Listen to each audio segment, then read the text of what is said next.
Folks, welcome back to Indaba Africa. This is Chris, and I talk about a very tragic and sad subject in this video, one which I've not done a previous video about, but frankly, something needs to be said, something needs to be done.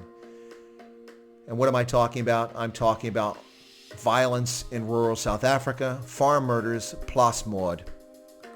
And what brought this to my attention is the spat of recent murders in rural South Africa that are gaining worldwide attention finally, as innocents have been slaughtered across rural South Africa for the last 26 years of ANC rule. Now, to be fair, farm murders occurred before the ANC took over, but they've picked up a pace since 2000. And what's this all about? Well, if we're to listen to President Cyril Ramaphosa, the president of the Republic of South Africa, there are no farm murders in South Africa. This is some myth. And this story is frequently told by the political left to lie about the situation in rural South Africa. Number one, to claim that it's simply a misstated story by extreme right-wing groups who are simply seeking to get attention or to distort the narrative in South Africa. When in reality, that's not the case at all. The case is that rural security in South Africa is abysmal, in no small measure owing to the fact that the government of the African National Congress has done its best to undermine rural security throughout its tenure in governance for the past 26 years. Early steps in this were including the effort to remove the commando system, a reserve force that was activated to do coordinated search operations to search for drugs, response to farm attacks, and also to investigate crimes in the rural areas. The commando system was dismantled with its 176 different units of the commando system on the spurious claim that it was a racist past that created the commando system. When in fact, the commando system was very similar to the Minuteman system here in the United States, in which local members of the community kept their weapons, kept their rations, and kept their means of transport in the time that we're talking about, horses back then. And when an attack was imminent or a farm or a city was attacked, the word would go out and spread horseback from farm to farm, from property to property, and members of the commando would form up, the militia, to defend. So it was not what the ANC claimed about 15 years ago. And that system was dismantled. And we see the impacts of it today. And additionally, the South African police service is ill-equipped, ill-prepared, and it appears to be largely unwilling to provide any degree of security in rural areas, which falls to individual citizens and private security firms. But it's impossible to provide the level of security that's necessary to protect all people living in rural South Africa, white, black, colored, Indian, or Asian. So why am I talking about this particularly today? Well, because of the vile and disgusting attack that happened over the weekend in the Northern Cape, near Hartswater, where Danny Brandt, 83 years of age, his wife Bregi, 73 years of age, and their daughter Elsbeth, who was 54, their eldest child, were all brutally murdered after being kidnapped from their home and driven in their own vehicles out and their bodies dumped. Now, the suspects were actually arrested, so this is something new for a change. We actually have suspects arrested in this case. The suspects include a 36-year-old, a 42-year-old woman, and 3 men aged between 18 and 20. 5 people who murdered these people. And for what reason? Nothing was stolen from the home. The only thing stolen were the vehicles, which were used to drive away. No theft. Yet, ladies and gentlemen, the president of the Republic of South Africa tells us there are no farm murders. And I'll quote him in his own words. This to Bloomberg News in early 2018 while in New York for the United Nations Summit. Whoever gave him, Trump, whoever gave him that information was wrong. On the tweet itself, he was completely misinformed. There are no killings of farmers or white farmers in South Africa.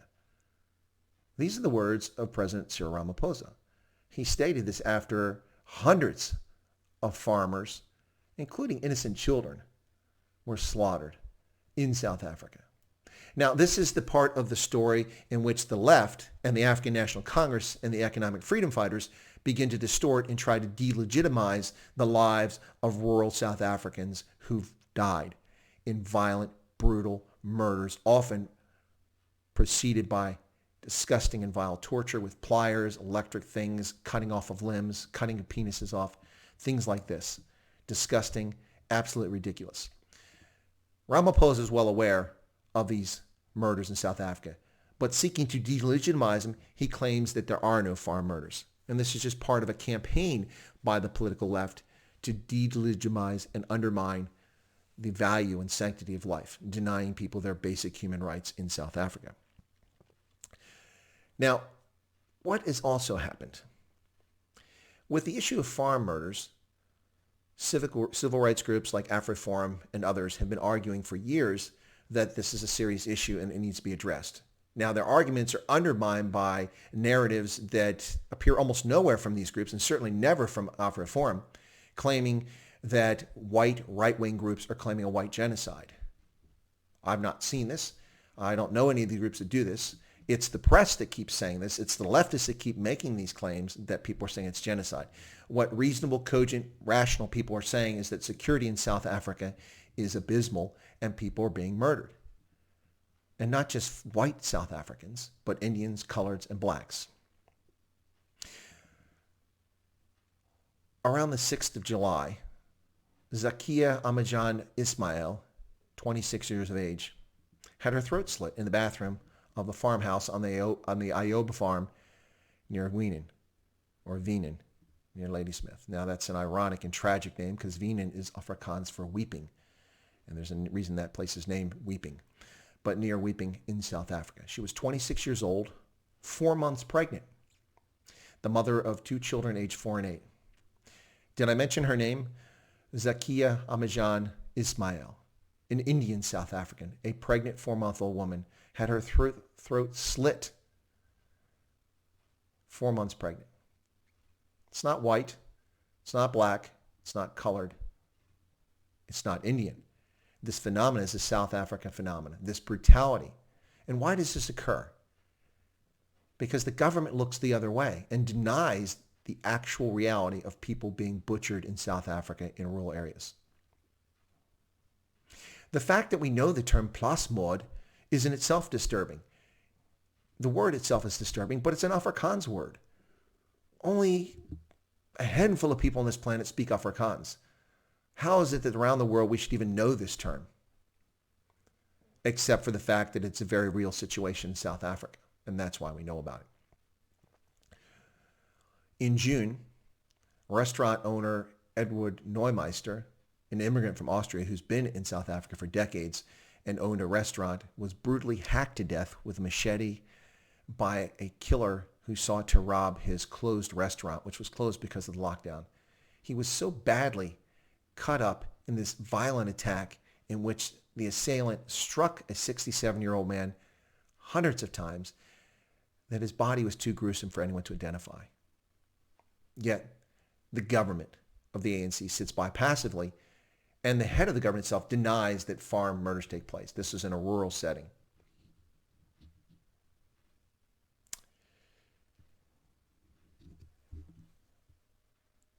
Sorry, I have to pause for a moment just to reflect on this whole situation. When those concerned about rural security talk about farm lives mattering or about rural insecurity, they're dismissed by the ANC, the EFF, and political leftists around the world. They're willing to accomplish this in the media. In Harper's, in The Atlantic, and numerous publications, you see nonsense talking about, well, lots of people get killed in South Africa. It's a violent place. Yes, that's true. But you don't have the president of the country coming out and saying that no one gets killed in South Africa. He says that no one gets killed on farms in South Africa, which is obviously not true. Additionally, when people say this, they're accused of being racist, somehow being racist by pointing out that people are being butchered and slaughtered, and there's an ineffective, incoherent response from the government. And what is the main responsibility of a government, ladies and gentlemen, is to ensure domestic tranquility, to protect citizens from all threats, foreign and domestic. That's why we have law enforcement agencies.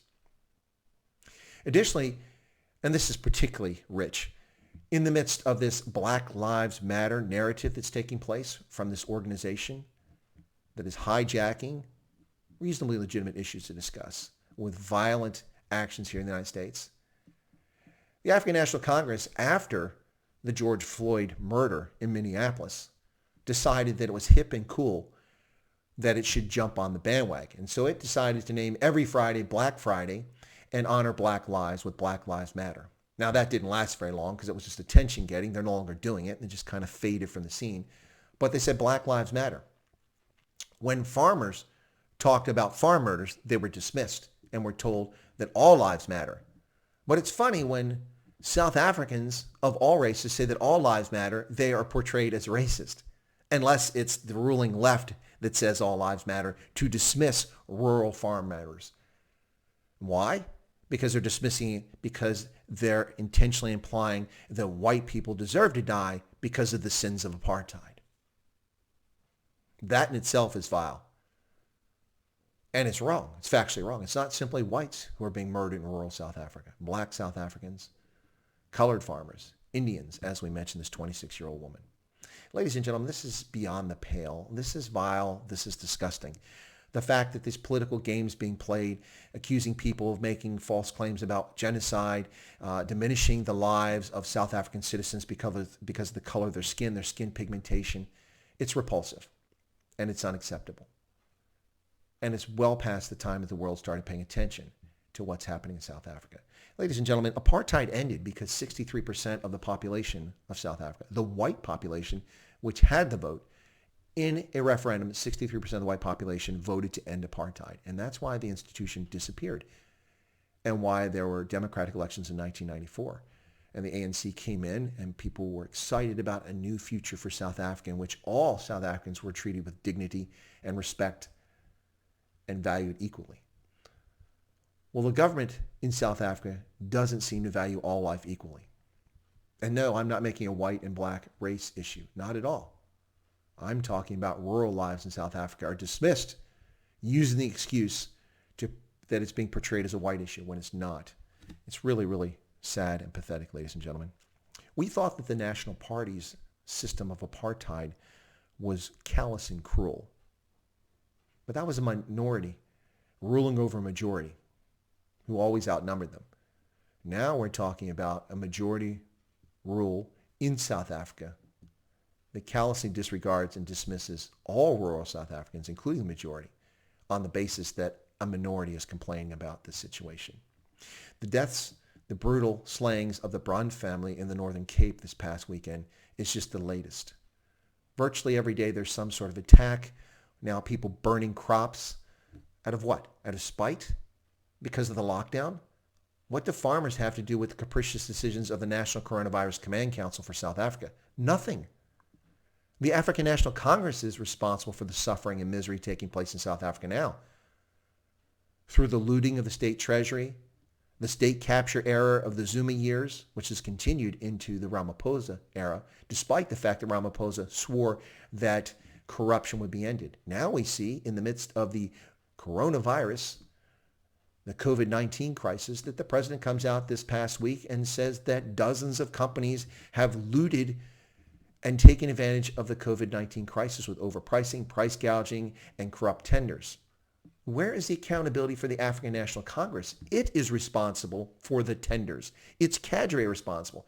Also the mention by the president that food parcels have been misdirected and stolen from needy South Africans. Well, yeah, Cyril, by your ANC cadre members. Ladies and gentlemen, will the world ever wake up? Why is it we must be familiar with the term plasmod?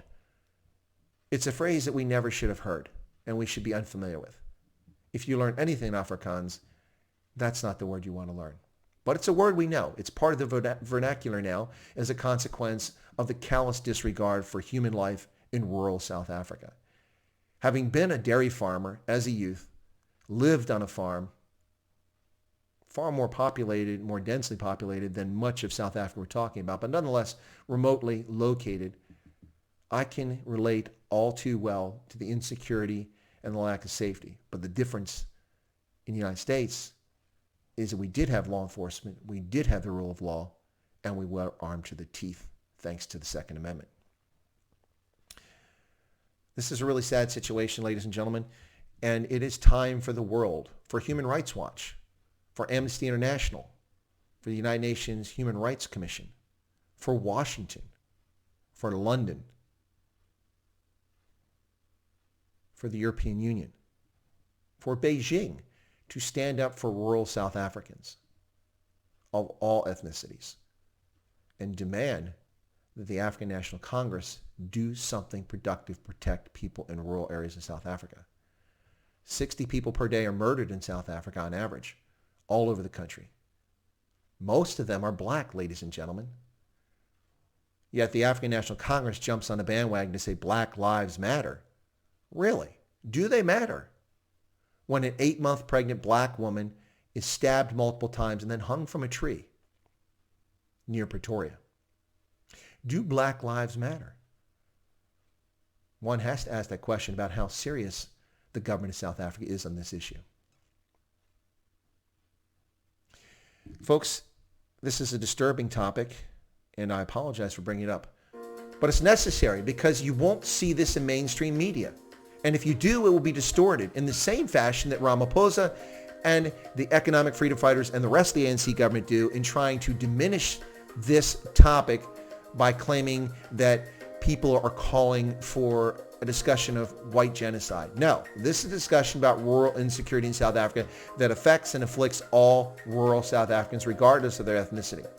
Do not allow politicians to delegitimize the lives of law-abiding citizens, regardless of whether they're Xhosa or they're Khoi or they're Venda, Tswana, or they're Afrikaans-speaking South Africans or English-speaking South Africans. All lives do matter in South Africa. Farm lives matter.